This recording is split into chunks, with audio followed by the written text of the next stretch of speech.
조 바이든 대통령이 6조 9천억 달러 규모의 2024 회계연도 새 예산안의 청사진을 발표했습니다. 조 바이든 대통령은 부유층과 대기업의 세금을 대폭 인상하는 반면 40만 달러 이하에 대해서는 트럼프 감세 조치를 연장하겠다고 밝혔습니다. 미국에서 직장 내 보육시설을 개설 또는 증설하는 회사들이 급속히 확산되고 있습니다. 미국은 겨울에 화씨 3.2도, 여름에는 화씨 2.3도 올라가 이상기후의 주 원인이 된 것으로 해석되고 있습니다. 버지니아에서 수막 구균성 질환이 갑자기 전염되고 있어 주정부 차원의 공중보건 경보가 발령됐습니다. 여러분 안녕하십니까? 워싱턴 뉴스 투데이입니다. 조 바이든 대통령이 6조 9천억 달러 규모의 2024 회계연도 새 예산안의 청사진을 발표했습니다. 바이든 대통령은 특히 10년간 부유층과 대기업의 세금 인상으로 5조 달러를 거둬들여 3조 달러는 적자 감축에 쓰고 2조 달러는 국방비와 사회복지 확충에 투입하겠다고 밝혀 공화당과의 정면 충돌을 예고했습니다. 한면태 기자가 보도합니다. 조 바이든 대통령이 취임 후 세 번째인 2024 회계연도 새 예산안의 규모를 6조 9천억 달러로 잡아 그 청사진을 공개했습니다. 6조 9천억 달러는 올해 예산 6조 3천억 달러보다 6천억 달러 9.5% 늘려 잡은 겁니다. 이 가운데 5조 달러 이상은 의무적으로 지출해야 하는 사회보장연금과 메디케어, 의료보장 예산입니다. 이에 따라 정치권에서 협상할 수 있는 연방 예산 규모는 1조 7천억 달러로 현재보다 1천억 달러 늘려 잡았습니다. 1조 7천억 달러 연방 예산 가운데 국방안보 예산이 8,850억 달러로 올해보다 3.2% 증가시켰습니다. 비국방 일반 부처 재량 예산은 8,090억 달러로 편성됐습니다. 2024 바이든 예산안은 그러나 부유층과 대기업에 대한 세금 인상으로 10년간 4조 5천억 달러를 더 거둬들여 3조 달러는 적자 감축에 쓰고 2조 달러는 근래 실패했던 사회복지 프로그램을 되살리는 데 투입하겠다고 제시했습니다. 바이든 대통령은 최고 부유층에 대한 개인소득세율을 37%에서 39.6%로 환원하고 법인세는 21%에서 28%로 올리자고 밝혔습니다. 억만장자들에 대한 최저세를 최소한 25%를 내도록 부과하겠다고 밝혀 기존의 증세폭인 20%보다 더 늘렸습니다. 바이든 증세안에서는 그러나 연소득 40만 달러 이하에 대해서는 한 푼도 세금을 올리지 않겠다는 공약을 지키는 것은 물론 트럼프 감세안이 2025년에 만료되더라도 더 연장하겠다고 밝혔습니다. 바이든 대통령은 BBB, 더 나은 미국 재건 법안에서 실패해 인플레이션 감축법으로 축소했던 사회복지 프로그램들을 대거 되살리겠다고 제안했습니다. 바이든 대통령은 10년간 2조 달러 이상 투입해 1조 달러는 사회복지 확충에 쓰고 1조 달러는 세제 지원에 사용하겠다고 밝혔습니다. 바이든 대통령이 되살리겠다는 사회복지 프로그램으로는 차일드 케어, 즉 자녀 보육 지원에 4천억 달러, ACA, 오바마 케어 정부 보조를 연구하는 데 4천억 달러, 국가 유급 휴가 도입에 3,250억 달러, 프리스쿨과 커뮤니티 칼리지 무상교육에 3천억 달러, 노년층 홈케어에 1,500억 달러, 공공주택가 렌트비 지원에 1,000억 달러를 투입하겠다고 제안했습니다. 또한 만료된 CTC, 즉 부양자녀들에 대한 텍스 크레딧 연 3,000달러 내지 3,600달러를 3년간 다시 시행하는 등 세제 지원에도 1조 달러를 투자하겠다고 제시했습니다. 이에 대해 연방 하원 다수당인 공화당은 대규모 부자 증세와 무분별한 복지 확대를 담은 바이든 예산안은 DOA, 즉 도착 즉시 폐기라고 일축하고 대폭 예산 삭감을 위주로 하는 자체 예산안을 마련하고 있어 마라톤 예산 투쟁과 국가 부채 한도 올리기를 둘러싼 정면 격돌을 예고하고 있습니다. WKTV 뉴스 한면택입니다. 조 바이든 대통령은 부유층과 대기업에 대해서는 세금을 대폭 인상하는 반면 40만 달러 이하에 대해서는 트럼프 감세 조치를 연장하겠다고 밝혔습니다. 그러나 바이든 대통령의 부자 증세안은 공화당이 장악하고 있는 연방 하원에서 통과될 리 없어 정치 투쟁을 시작하기 위한 무기로 쓰려는 것으로 해석되고 있습니다. 한면택 기자의 보도입니다. 조 바이든 대통령이 국가 부채 한도 올리기와 예산 투쟁, 나아가 내년 대선을 겨냥해 공화당과의 정면 격돌 일전에 돌입하고 있습니다. 이를 위해 바이든 대통령은 2024 회계연도 연방 예산 청사진에서 예전에 실패했던 사회복지 프로그램 확충 계획을 세탁물 리스트처럼 잔뜩 포함시키고 부유층과 대기업에 대한 증세로 이를 충당하겠다고 제시해 격한 투쟁에 불을 지폈습니다. 바이든 증세안에 따르면 최고 개인소득세율을 현재 37%에서 예전의 39.6%로 환원시키자고 밝혔습니다. 또한 법인세는 현재 21%에서 28%로 올리자고 제안했습니다. 억만장자들에 대해서는 최소 25%의 세금을 내도록 부과하겠다고 제시해 지난해 20%보다 올렸습니다. 이와 함께 경영권 강화를 위한 대기업들의 자사주 매입인 스톡바이백에 부과하는 세금 1%를 4%로 4배 늘리자고 밝혔습니다. 조 바이든 대통령은 2017년부터 시행한 트럼프 감세안이 2025년에 만료되는데 그 이전에 부유층과 대기업에 대한 세금은 다시 올려 예전으로 환원시키려 하고 있습니다. 이에 비해 연소득 40만 달러 이하의 미국 납세자들에 대해서는 한 푼도 세금을 올리지 않는 것은 물론 트럼프 감세 조치도 연장하는 데 동의할 것이라고 강조했습니다.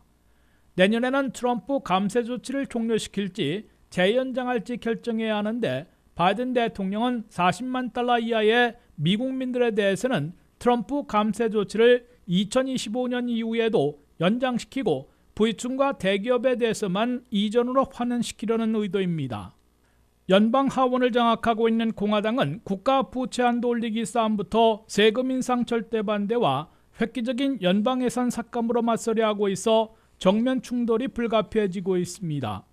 국가 부채 한도 올리기에 실패할 경우 국가부도라는 경제적 대재앙을 초래할 수 있어 막다른 코너에서 양측이 한 발 물러서더라도 올 한 해 내내 마라톤 예산 투쟁을 겪고 2024년 대선과 총선 전으로 옮겨갈 것으로 예상되고 있습니다.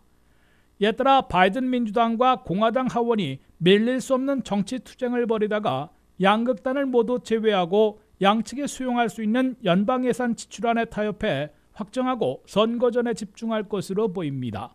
WKTV 뉴스 안면택입니다. 미국에서 직장 내 보육시설을 개설 또는 증설하는 회사들이 급속히 확산되고 있습니다. 직원을 구하거나 붙잡기 위해 일하는 여성들의 최대 고민거리인 자녀 보육 지원에 우선시하고 있는 것으로 해석되고 있습니다. 안혜련 기자입니다. 미국에서 일하는 여성은 물론 남성들까지 자녀 있는 부모들이라면 자녀 보육을 최우선시하고 있습니다. 직원을 붙잡거나 새로 구하기 위해 미국 회사들이 직장 내에 보육시설을 설치하거나 근처 보육시설에 위탁해 지원하는 사례들이 급속 확산되고 있다고 월스트리트저널이 보도했습니다. 보육 지원을 우선시하는 1,700개 회사들의 네트워크가 조사한 결과 지난해 9월 말 직장 내 보육시설을 설치하고 있는 비율이 11%로 올라갔습니다. 이는 팬데믹 첫 해인 2020년의 9.3%에서 더 증가한 것이자 팬데믹 직전의 5.5%에 비하면 2배나 급증한 겁니다. 미국에서 일하는 여성 근로자들의 3분의 1인 33%는 보육 문제를 최우선의 일을 할 것인지 어느 직장을 선택할 것인지를 결정하고 있습니다. 심지어 남성 근로자들의 20%도 자녀 보육 문제를 중시하고 있다고 답하고 있습니다. 이 같은 추세에 맞춰 기존 종업원들을 최대한 붙잡거나 새로 채용하기 위해 미국 회사들은 직장 내 보육시설들을 설치하고 있는 것으로 월스트리트저널은 전했습니다. 메릴랜드 베데스다에 본부를 두고 있는 메리어트 인터내셔널 호텔은 최근 더 큰 데이케어와 프리스쿨을 증설했습니다. 메리어트 직장 보육시설은 일반 시설보다 1시간 더 오픈하고 직원 부모들이 수시로 자녀들을 찾아 살펴볼 수 있고 자녀를 데리고 회사 카페테리아에서 식사도 함께 할 수 있도록 지원해 큰 호응을 얻고 있습니다. 타이슨스 식품회사는 텍사스 육류 가공 공장에 직장 보육시설을 개설한 데 이어 아칸소 본부와 테네시 공장에도 올 하반기에 직장 보육시설을 설치하기로 했습니다. 미국 전체 회사에서 직장 보육시설을 설치한 곳은 최신 통계로 아직 6%에 그치고 있으나 팬데믹에 따른 상황 변화로 급속 증가하고 있어 전체 비율도 크게 올라가고 있는 것으로 월스트리트저널은 관측했습니다.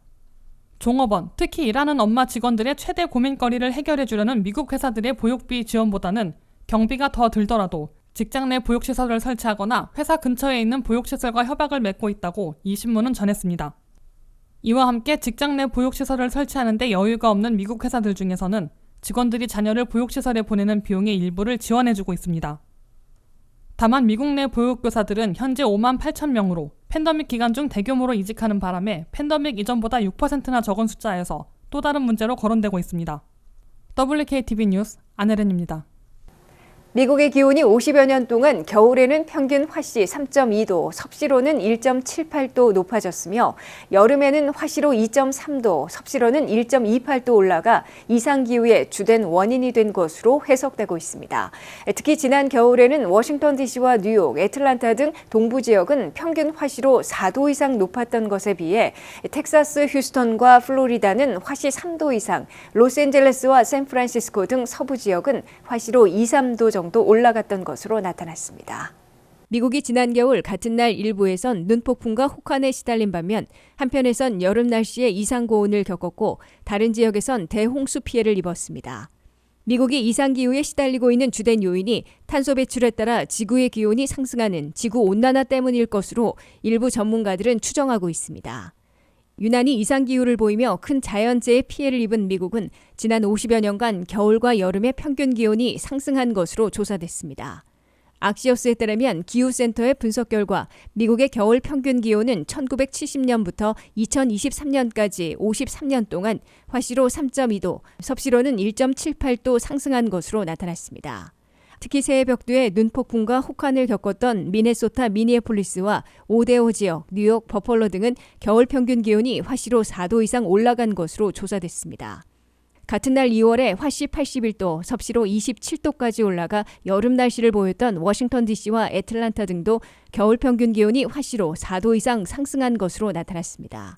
이에 비해 로스앤젤레스와 샌프란시스코 등 서부 지역은 겨울 평균 기온이 화씨로 2도 내지 3도 사이 올라가 동부 지역보다 덜 상승한 것으로 조사됐습니다.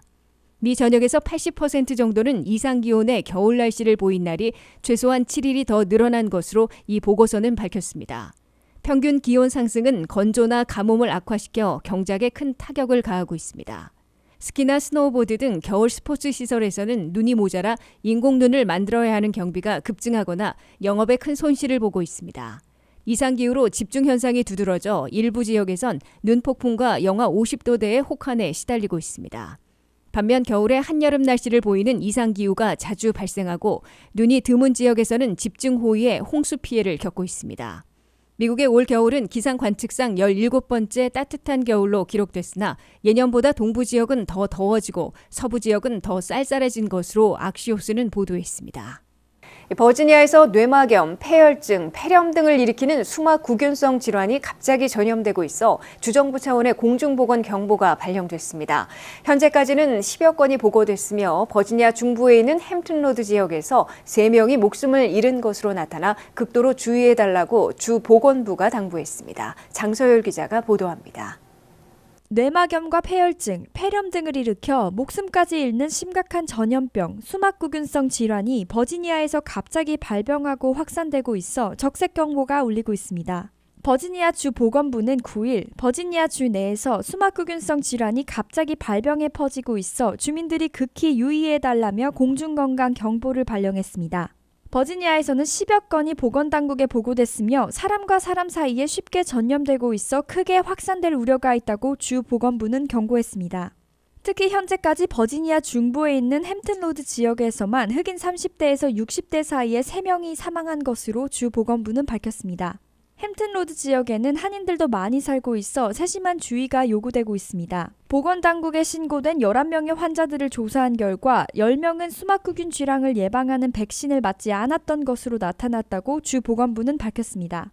수막구균성 질환은 뇌를 둘러싸고 있는 액체에서 뇌막염과 혈관에서 폐혈증, 그리고 폐렴을 일으켜 급속도로 악화하고 심할 경우 목숨을 잃고 있는 치명성 높은 전염병으로 꼽히고 있습니다. 사람과 사람 사이에서 호흡기나 코와 입, 그리고 인후 분비물에 의해 쉽사리 전염돼 빠른 속도로 확산될 수 있습니다. 초기 증상은 독감과 비슷하게 열이 나고 오한이 들며 두통이나 목 아픔, 메스꺼움과 구토 증상을 보이는데 갑자기 증상이 악화되는 특성이 있습니다. 이 질환은 면역체계 취약자들과 비장이 손상 또는 제거된 사람들이 감염 우려가 높다고 주 보건부는 경고했습니다. 수막구균성 질환은 무엇보다 조기 발견과 검진, 치료가 중요하기 때문에 증상을 느끼면 곧바로 의료진을 찾아달라고 주 보건부는 권고했습니다. 수막구균성 질환을 예방하는 백신도 있어 백신을 맞거나 감염 증상을 느끼면 항생제로 치료받고 있습니다. WKTV 뉴스 장서일입니다. 이상으로 워싱턴 뉴스투데이를 마치겠습니다. 시청해주신 여러분 고맙습니다.